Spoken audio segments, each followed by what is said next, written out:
Welcome to another episode of the Watchdog here on Mint Press, where we watch the watchers and investigate the powerful.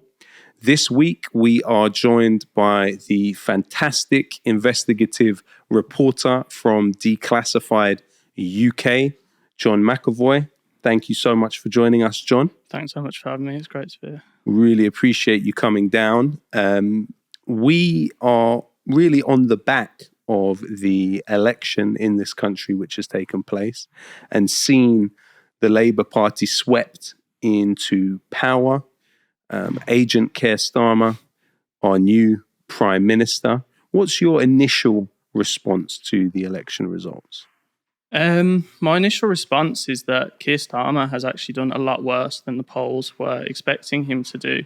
The vote share of the Labour Party is, as we speak, there's still some results to come in, but it's around 33%.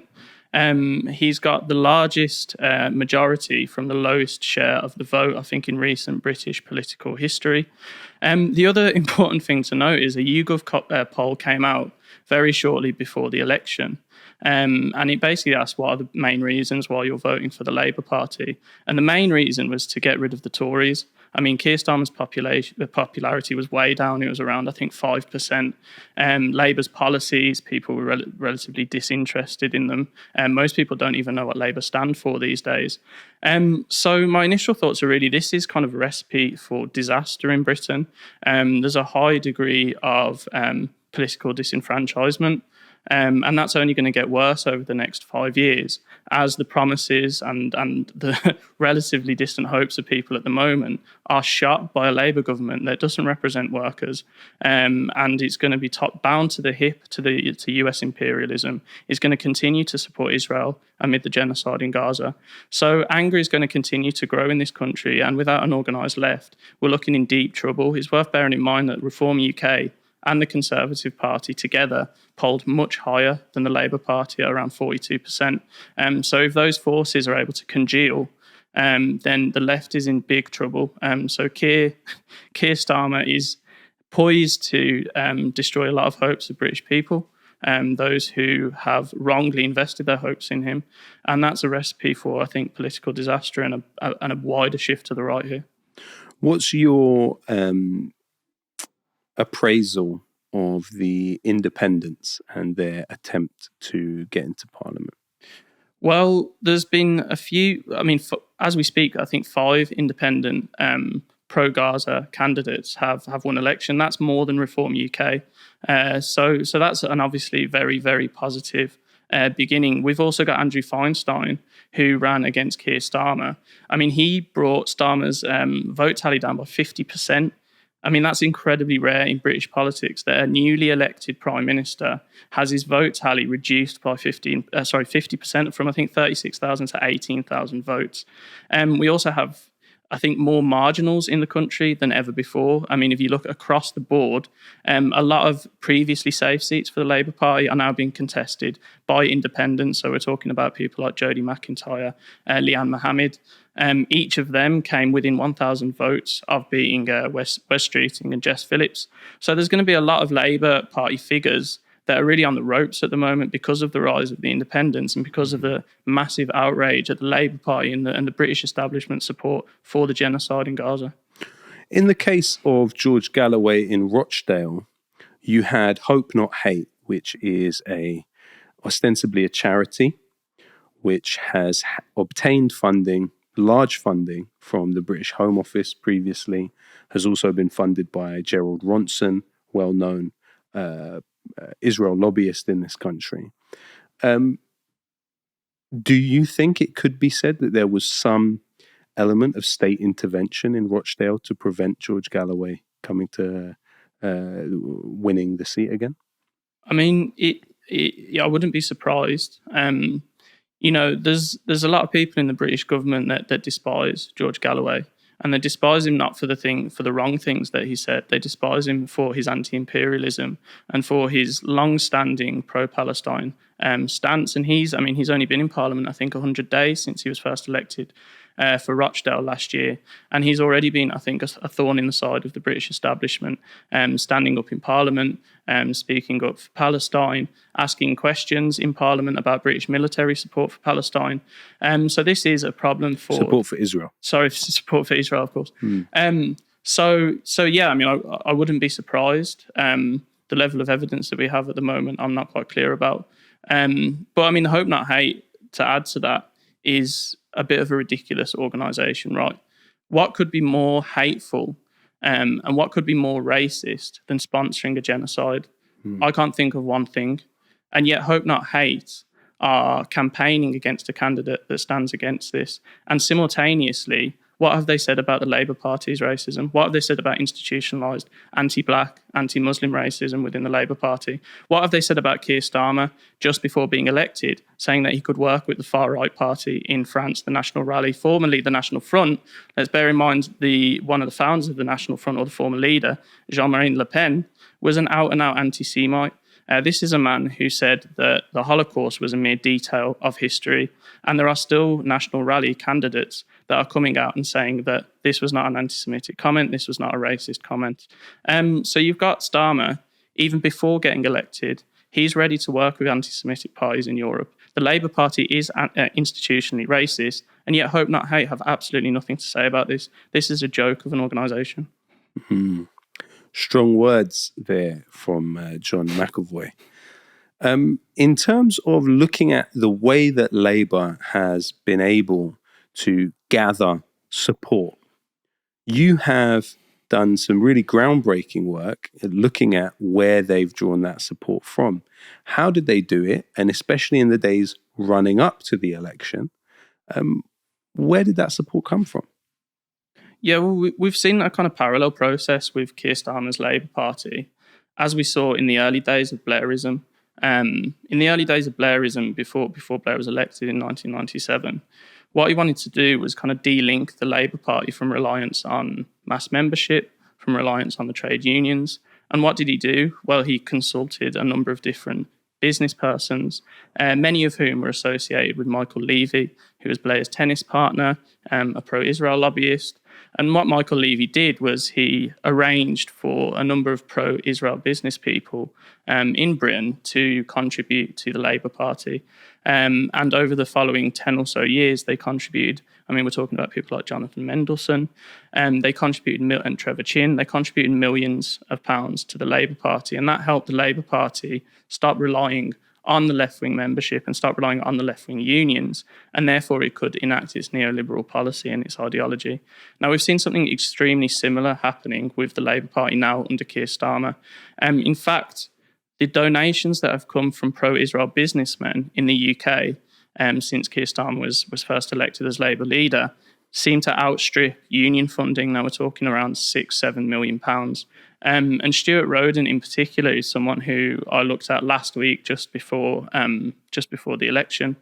And Stuart Roden in the final third week before the election contributed £570,000 to the Labour Party.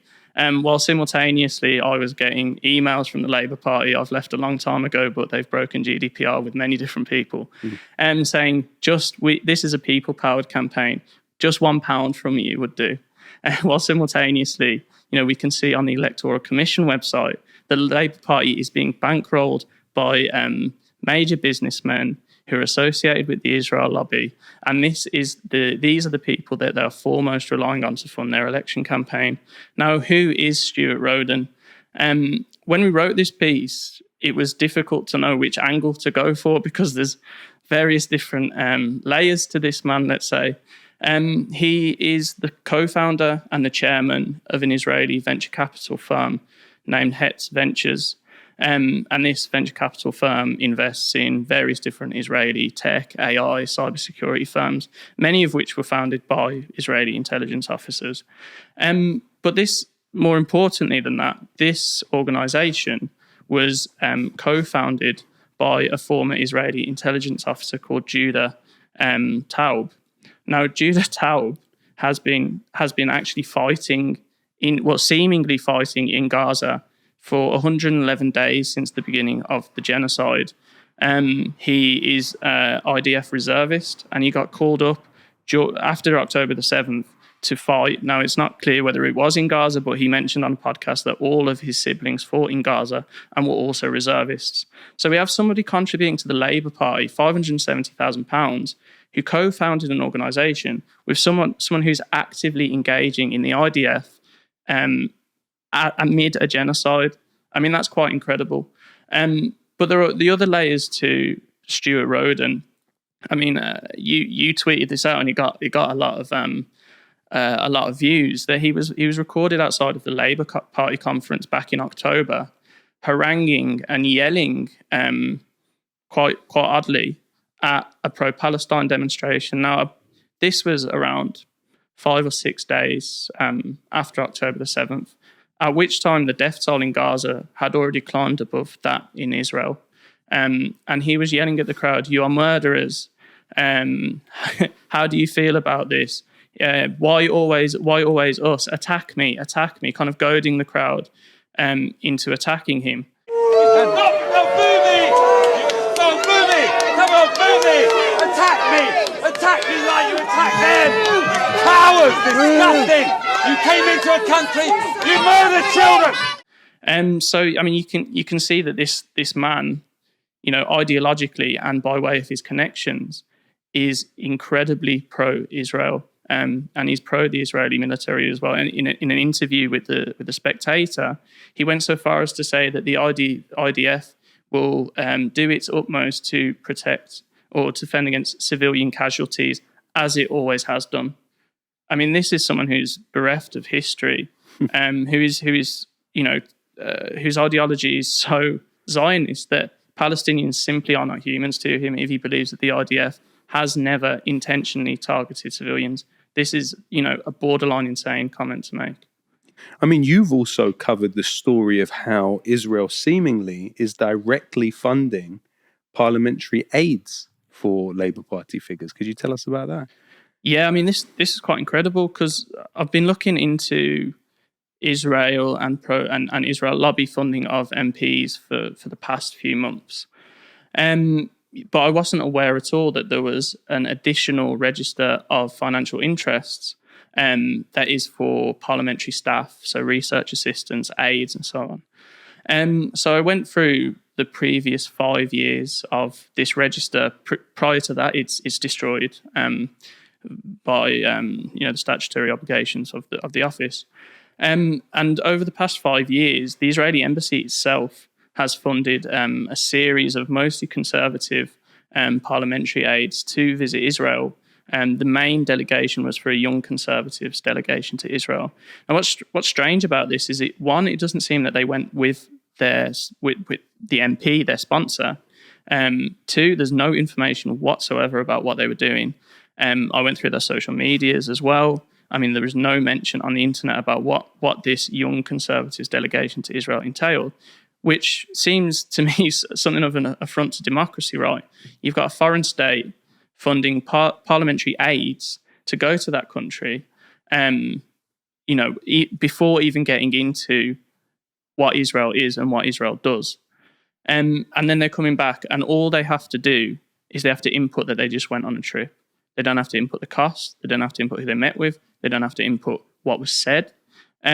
So that's quite fascinating. And obviously the reason the Israeli embassy is doing this is to cultivate young political leaders that in the future will be more partial to Israel, right? I mean, this is a standard lobbying technique that the British government has done for a very long time through things like the Chevening Scholarship, through the Information Research Department, would often bring young political leaders to Britain to meet trade unions, to meet politicians, to meet business people. And the idea is to cultivate them so they support you in the future at a very cheap cost, because once they're prime minister, once they're foreign secretary, it's much more difficult to wade through the various different influential factors to get that influence over them. So that's how it functions. But the other interesting thing that I wanted to mention was there is another organisation called ELNET, the European Leadership Network, which is, despite its name, is another pro-Israel lobby organisation, which lobbies for Israel's interests in Europe. Now, they brought, 13 different Labour parliamentary staff to Israel as well last July. And some of those staff worked for the likes of Wes Streeting, who's also taken money from the Israel lobby, for Bridget Phillipson, and there were a number of shadow cabinet figures that went. And since publishing this article, it has been revealed in Open Democracy. Martin Williams published a piece just yesterday that Elnet is funded by a number of pro-Israel figures in the US, Trump supporters, that Luke Akehurst joined them on their trip with Elnet. Wow. Which is strange because, I mean, Luke Akehurst supposedly has nothing to do with Elnet. When they were there, this was covered in my article as well, but they met with various different Israeli military officials and were given briefings, one of whom said, the Arabs just need to come round to our way of understanding. And finally, and I think this is the most interesting part of the article that was published in Open Democracy, when they returned from their trip, someone from the Israeli embassy asked the group, did you enjoy the trip that we sent you on? And they were perplexed by this, right? Because they were not aware of the links between the Israeli and nor was I. Yeah. So this seems to be, like various other pro-Israel organisations in Britain, like Labour Friends of Israel, an Israeli embassy cut up. Yeah, well, of course, it's also been revealed fairly recently, or it's available on the Voices of Israel website, Voices of Israel, this sort of PR commando unit, which originally was under the Ministry of Strategic Affairs and then has been moved to the Ministry of Diaspora Affairs. On its portfolio, on its website, it includes Elnet. Oh, wow. So, and Voices of Israel is directly run by the Israeli government. So, a lot of this is going to come unstuck, more thanks to the fantastic work that you and others do. I think you've also been trying to get to the root of who exactly funds the Labour Friends of Israel. What can you tell us about that? Well, I mean, it's the problem is the opacity of the group. It's been very difficult to find out who precisely funds it. In the past, it has seemingly been the similar pro-Israel businessmen who are currently funding the Labour Party, one of whom is Trevor Chin.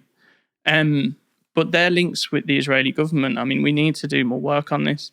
When I went to the UK National Archives a few months ago, and amongst other things, looked through the files on the Israel. They have files, Foreign Office files on the Israel lobby, and we're talking about two decades ago, if not more. We're talking about the late 1990s here, and a name that keeps popping up is Trevor Chin.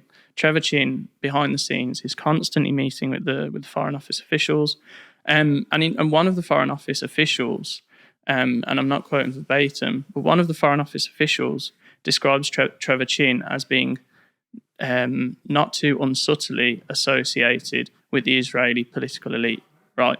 So even the Foreign Office is mounting concerns about the links between these figures that fund the likes of Labour Friends of Israel and the Israeli state. And they're not necessarily worried that they're linked to the Israeli state. They're worried about the subtlety of it because it doesn't look good, right? Mm-hmm. So, I mean, it seems clear that Labour Friends of Israel is tightly associated with the Israeli embassy. They provide briefings, they go to events together, and so on. The extent to which the Israeli embassy in London is funding Labour Friends of Israel, we still don't know. Obviously, in 2017, there was that, now infamous clip of Joan Ryan, who was the former head of LFI, discussing with Shai Massat, an Israeli diplomat and potentially intelligence official, £1 million going into LFI. Yep. For reasons still unknown. Of course, LFI said the discussion was about a delegation of young people to Israel, which that wouldn't cost £1 million. Well, it adds to the suspicion, right? Because all of LFI's parliamentary delegations over the past 5 years don't amount to £1 million. Yeah. So how on earth would one delegation of young people amount to £1 million? It doesn't make any logical sense, right? So what was this £1 million worth? For? I mean, we need to know that. I mean, this looks like very much like foreign interference in our democracy. Well, there's also another aspect to this, because Trevor Chin, in the capacity that you're talking about, is lobbying for the Israeli government. However, another key organization to Starmer's build-up of momentum, pardon the pun, was Labour Together. What can you tell us about the relationship between Labour Together and Trevor Chin? Yeah, so there's been a lot that's come out about Labour Together recently, and the likes of Morgan McSweeney, who's kind of the shadow behind Keir Starmer, so to speak.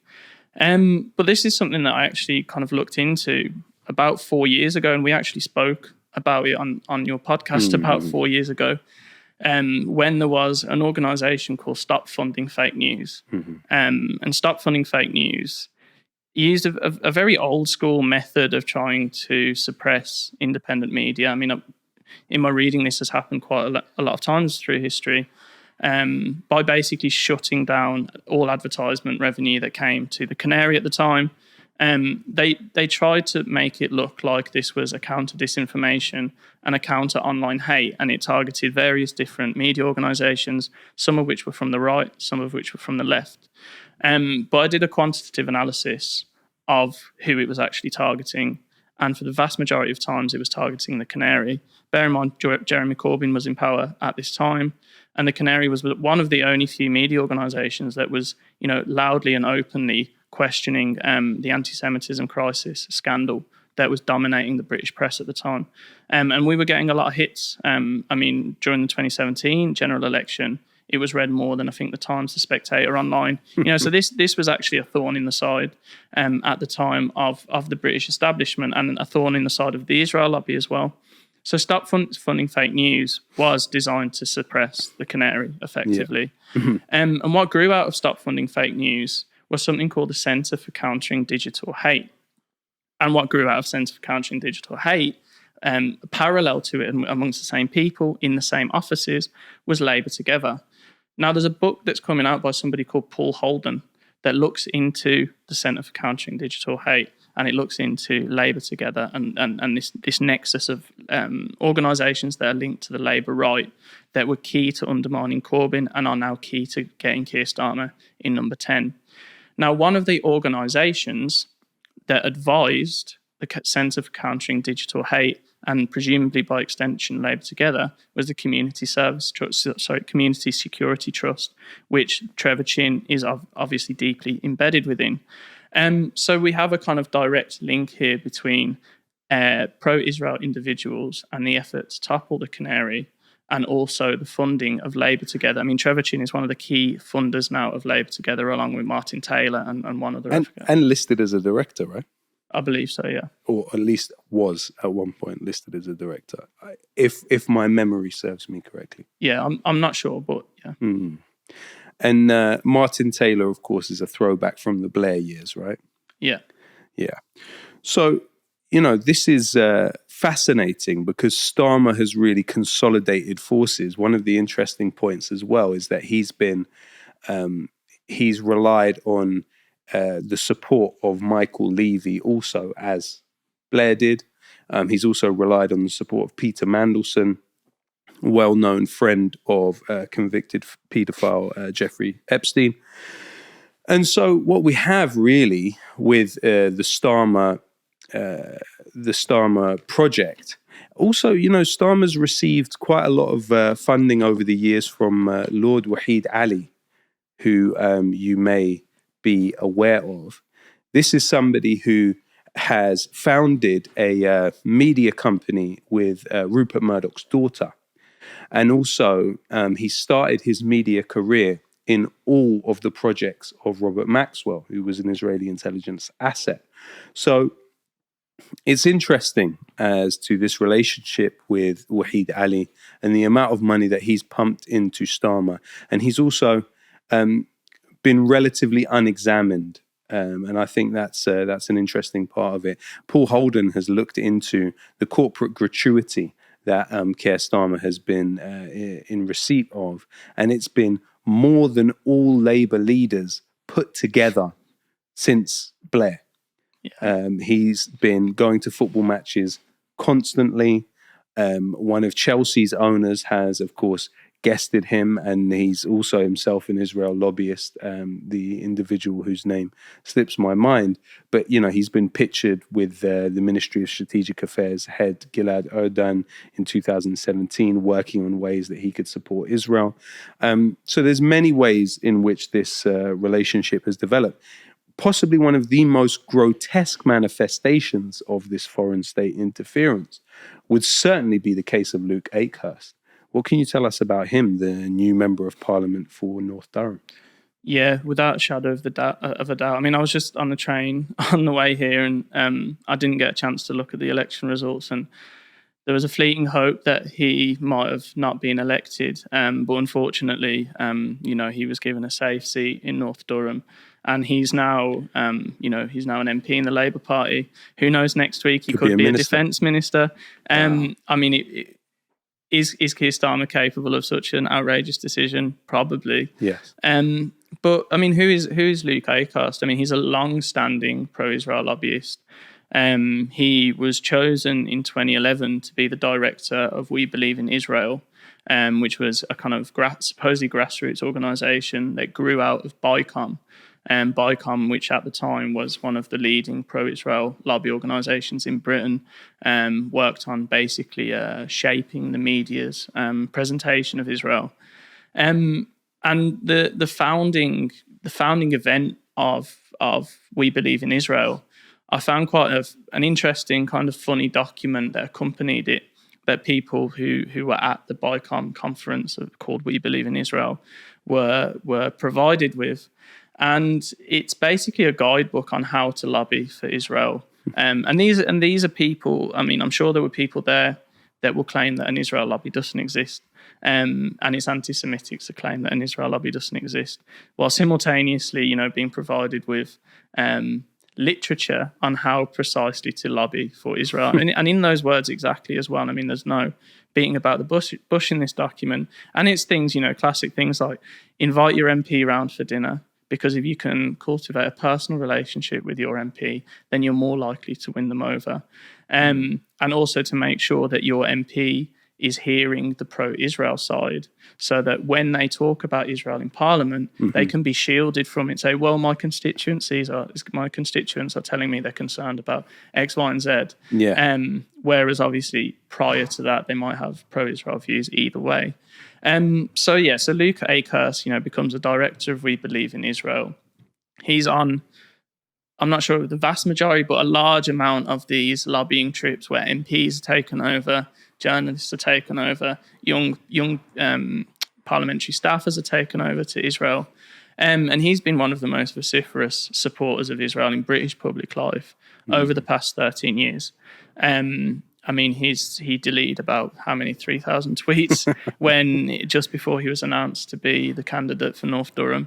And a lot of those tweets contain some of the most horrific anti-Palestinian and Islamophobic racism that you might be able to find on the internet. I mean, in other areas, his views are also verging on the insane. He wrote a quiz where you would get most points if you supported the Americans in the Vietnam War. He's also supported using tactical nukes, beginning with small cities and edging out to larger cities in the case of a nuclear crisis. So this is someone who not only supports the genocidal state of Israel, he also supports the genocidal use of nukes and America's, historic crime in Vietnam. I mean, also, and we'll play the clip from the Al Jazeera, the lobby documentary where Shai Massoud, political officer of the Israeli embassy, describes Luke Akehurst as one of the best on the inside. And he references We Believe in Israel sharing its offices with BICOM. But, Akehurst also lobbied relentlessly to get my music removed from Spotify. So it's kind of strange to now deal with the idea of this person who led this campaign, this hate campaign against me, now possibly being the Minister of Defense. Now, he started his career as a lobbyist for Leonardo Finmeccanica, the arms company which has billions of dollars worth of deals with the Israeli military. What you've also looked at is the British government greenlighting arms deals to Israel during the genocide in Gaza. What can you tell us about that? Yeah, I mean, one of the most shocking things that came out of the recently published data on UK arms exports to Israel during the genocide, the data went up as far as, I believe, the 30th of April, that the UK did not cancel, refuse, or revoke one arms license with Israel since the 7th of October. So obviously, when the British public, we've all seen all over Twitter, all over social media, the most horrific things, is the worst things I've ever seen in my entire life. And you have to almost become numb to deal with it, do you know what I mean? And and they haven't revoked one license, not one license. And many of the licenses that they have approved are for components for military aircraft. We don't have the full details, but presumably these are the F-35s that are being used to pummel Gaza. Almost certainly the F-16s, one of which was used in the bombing of a British medical facility, medical aid for Palestinians facility in Gaza. And so another key aspect of this is that 7 days after Israel, I mean, British people in this war, of course, in this genocide, are not the most important at all. But just to drive home to the British public the extent to which Britain is prepared to support Israel, just a week after Israel had killed 3 British charity workers who were working for World Central Kitchen, it was decided by the Foreign Office that Israel was in compliance with international humanitarian law, and arms licenses to Israel should therefore continue to be approved. I mean, this is simply incredible. And simultaneously, what you have happening, and this is something that Matt Kennard at Declassified UK has covered extensively, you have British spy planes, on a basically daily basis, flying over Gaza, supposedly to help with hostage rescue. Israel has killed more British people in Gaza than Britain has helped rescue. Then Britain has helped hostages to be rescued. I mean, what does this say about, one, the purpose of the spy flights themselves? I mean, they're clearly providing, an intelligence function for the Israeli forces, and 2, that Britain is, very happy to disregard, the lives of the people it's supposed to represent as a government, in favour of supporting Israel in this genocidal war. It's incredible. I mean, also you have the case of a British citizen with his family appealing to the British Foreign Office to help him escape from Gaza, and being told that if he spied for MI6, then they'd help him. What you also have, interestingly, is the missile which is believed to have killed those individuals who also did work for a private security company. They were former British military personnel who were killed. It's entirely possible, I'm not saying it is the case, but it's entirely possible that that was an outsourcing of SAS operations. We can talk about that also. But the missile which killed these men, these people, is believed to have been a spike missile produced by the company Rafael, which is an Israeli state-owned arms company. This company has factories in this country. Worse than that, one of the company's subsidiaries in this country, Pearson's Engineering, is headed by John Hutton. Who is John Hutton? He's a former defense secretary in the Blair government and a current member of the House of Lords for the Labour Party. So this is quite an incredible level of entanglement that we're talking about here. And Britain does such a good job of cultivating this sort of noble intentioned incompetence about its foreign policy. It's far, far from it.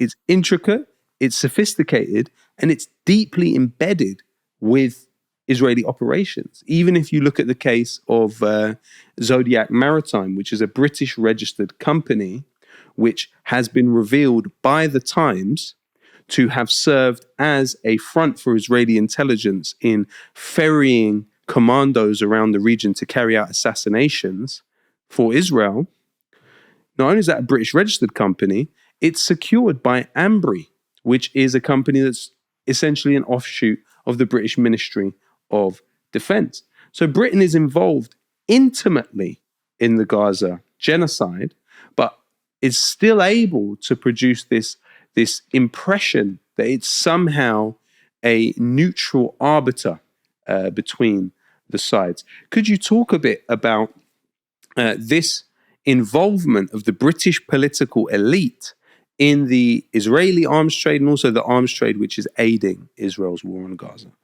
Yeah, sure. But just to add something about Raphael, following the Israeli airstrike that killed the three and I believe three British and 4 other aid staff, David Cameron tweeted, and he stood up in Parliament, then Foreign Secretary, and said, we're going to ensure that there's an impartial and full and transparent investigation into precisely what happened. Now, what did Israel do? They got the CEO of Raphael, a state-owned arms company, which, as you mentioned, likely provided the exact missile that was used to kill these aid workers, to conduct the investigation into how it occurred. Now, this shows almost a level of contempt by the Israeli government to the UK government, but simultaneously the degrees to which the UK government will allow Israel to do whatever it wants, even kill British citizens, right? And obviously the investigation ended up by largely absolving the officials, and obviously it did not find that they intentionally killed civilians, as they've been doing day in, day out over the past 180 or so days. But to go back to the question, I mean, as you mentioned, John Hutton working for... Sorry, just to add to that, if Britain did want to do an investigation into it itself, it had the R1 Shadow spy plane in the sky. Yeah. I don't know for sure at the time of the attack, but on the very day of the attack, within hours of the attack, it was in the sky. Well, this is another aspect of when the Foreign Office does kind of weekly reviews over whether Israel is complying with international humanitarian law, and the information that it receives comes from various different cross-governmental bodies, and one of which is the intelligence community, right? And so you've got RAF spy flights flying over Gaza on a daily basis. They're collecting, I think, around 8 hours of footage every single time, and the Foreign Office is trying to tell us that they don't have sufficient evidence that Israel is not complying with international humanitarian law. And this is a problem. This is a structural problem in Britain of institutionalized secrecy, right? We're not allowed to request that footage. Given it is being collated and it is owned by intelligence bodies, we can't use freedom of information legislation to request that footage. The Foreign Office isn't required to tell Parliament nor the public about what that footage contains. I mean, they've tried their very best to actually contain any information about these planes flying over Gaza whatsoever. So obviously, I mean, we're talking about various layers of deceit from the British establishment, and particularly from the Foreign Office and the intelligence agencies. They know precisely what is happening. And yet we haven't had one leak. We haven't had one major instance of somebody coming forward and saying, this is what I have seen in Gaza. The British government knows precisely what is happening in Gaza. Its position on international humanitarian law is untenable. You've had more resignations from the US government over Gaza policy than you've had over the British government, from the British government. Also, they had the Muslim network in the UK civil service suspended for one of the crimes, sharing anecdotes about a lecture that I gave of British involvement with the war in Gaza. So it's I mean, along with the other kind of usual smears that are used. So it's quite incredible stuff. I mean, you were going to mention about John Hutton and the other lords and just briefly. Investing or working for the arms trade is like a great British pastime, really. Once MPs leave Parliament, very many of them will go on to advise or chair or direct major arms corporations. And why? Because, I mean, they still have access to Parliament, they have contacts, they understand how Parliament works, they understand very well how to lobby, because they have that experience in Parliament, and they have the network ready to do the bidding of these organisations. And of course, it adds to the so-called prestige of the organisations to have, a lord or a baron or whoever, overseeing their operations. And so, in addition to John Hutton, who works for a subsidiary, who directs a subsidiary of Raphael, and he became the director, I think, just 1 week after Raphael took over Pearson Engineering. I mean, this was a takeover, and Hutton was chosen as the kind of as the man to direct it alongside other former Israeli officials. But there's another 12 British lords who either have major shareholdings worth over £100,000, or they direct a number of different arms companies that are involved in, supplying Israel's genocide in Gaza. So we're talking about BAE Systems, talking about Thales, and we're talking about, Lockheed Martin as well. There's a number of British lords who are complicit in Israel's genocide in Gaza by way of profiting from it, or directing companies that also profit from it. Yeah, absolutely. And so really what you have is this picture here of an imbalanced relationship to some extent, because if you look at, for instance, the British police, when they hack phones in this country, they use a company by the name of Celebrite. And Celebrite is an Israeli intelligence company headed by alumni of Unit 8200. Even we found that the Foreign Office have purchased this technology from Celebrite.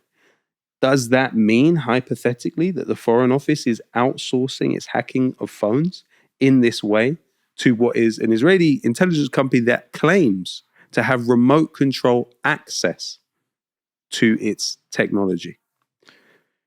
Amazing. I mean, you don't have the equivalent on the other side. Some would say, okay, so you've got G4S that has an involvement in the Israeli prison system, and it has involvement in the maintenance of security cameras. It has the involvement in the tags on Palestinian prisoners' ankles. But it's not the same kind of thing. You also have a company called Nice Systems, which is a subsidiary of Elbit Systems, which has a role in specific police services around the country in helping with investigations. What does that then mean? You look at, for example, the UK Israel Tech Hub, which is a fascinating example of what we're talking about. It's based in the British Embassy in Tel Aviv. It's headed by Haim Shani. Haim Shani is the former director of the Israeli Finance Ministry. It's staffed by individuals formerly of the Israeli military and former of Israeli intelligence, sitting in the British Embassy, funded by the British Foreign Office, funded by the British Department for Trade. And what is its reason for being?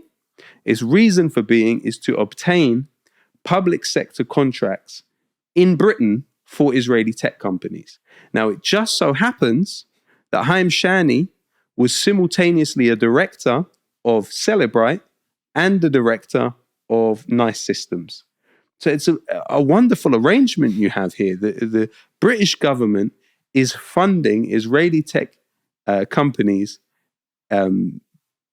taking public sector contracts. Absolutely insane. That wouldn't happen in any other context. I can't even imagine it.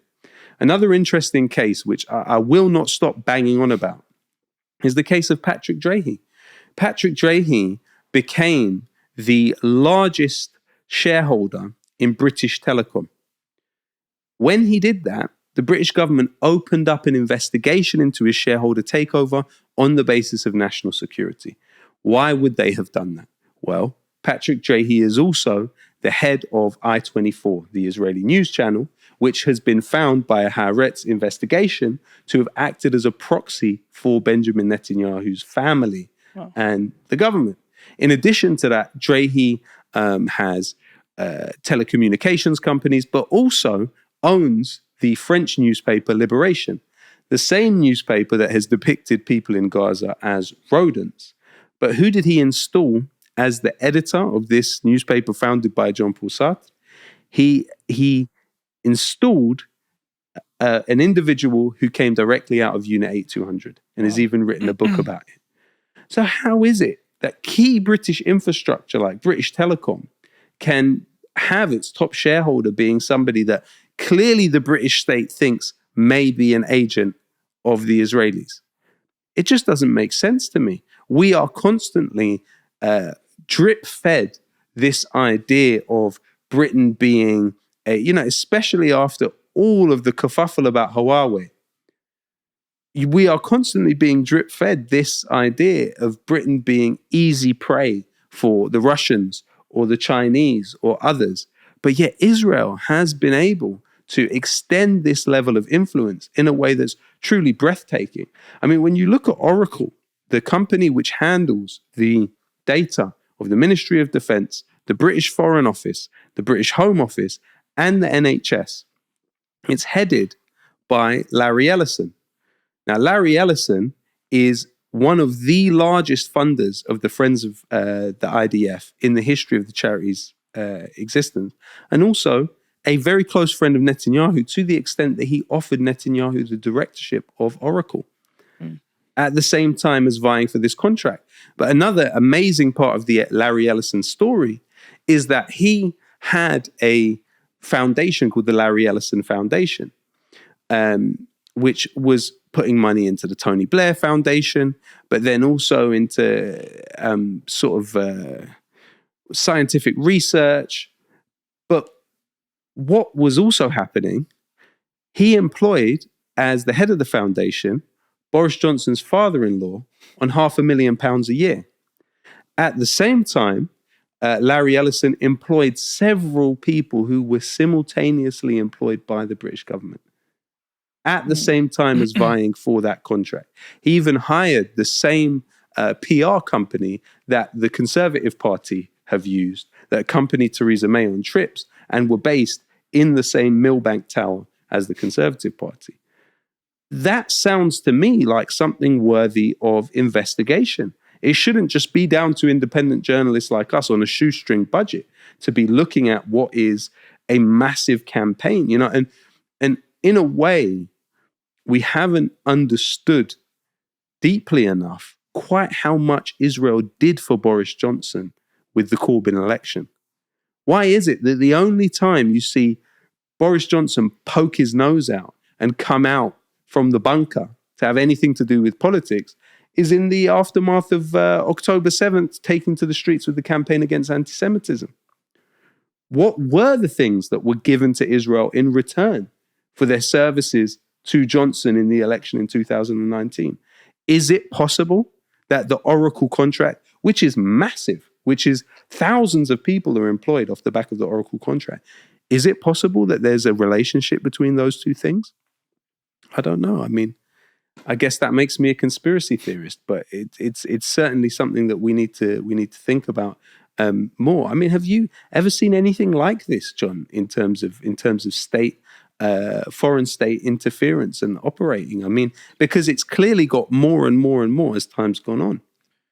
Yeah, well, I think there's in the top three foreign state interference in Britain. I think the US has to come first. I mean, of course.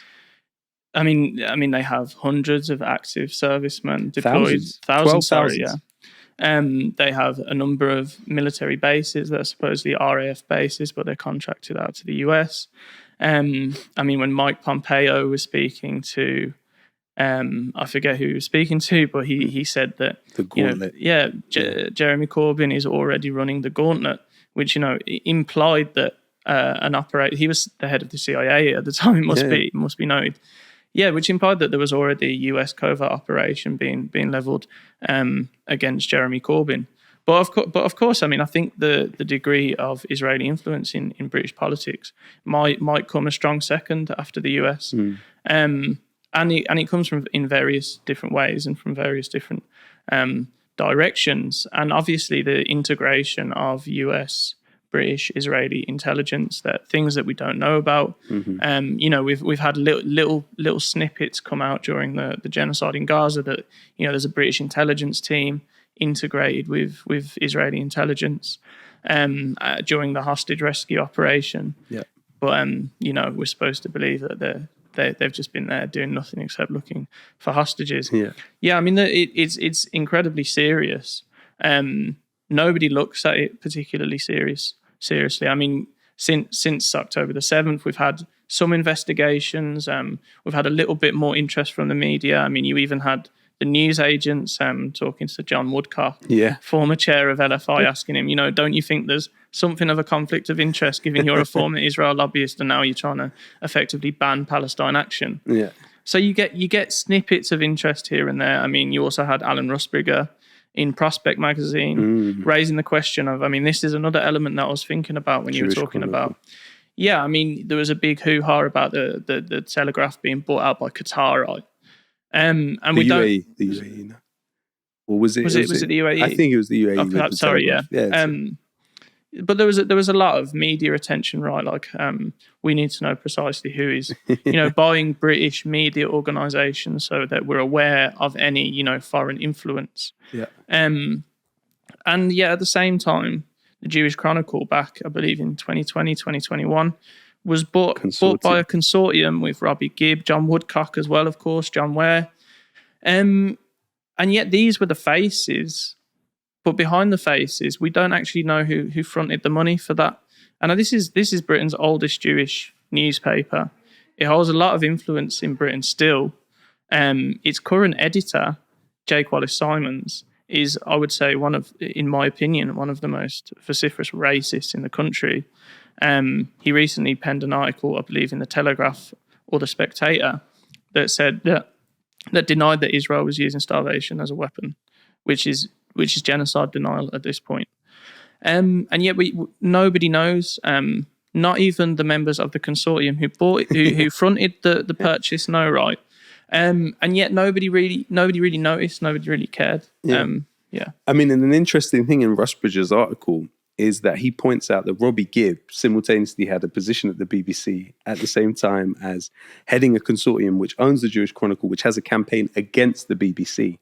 So it's a tremendous conflict of interest. But another interesting aspect of this is that Robbie Gibb was the head of communications for Theresa May when she was Prime Minister. Now, in Rusbridger's article, he looks at the possibility that the paper is funded by Paul Singer.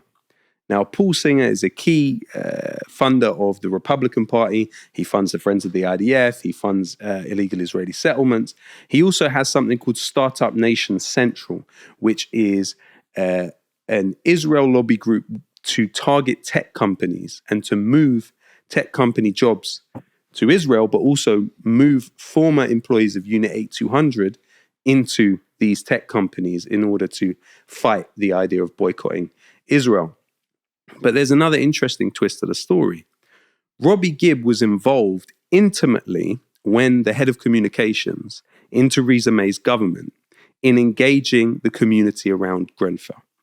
So specifically, the organization Grenfell Speaks was taken aside by Robbie Gibb when he was the head of communications for Theresa May and worked on to try and prepare for an interview that Grenfell Speaks did with Theresa May. And I know this directly from the media organization itself.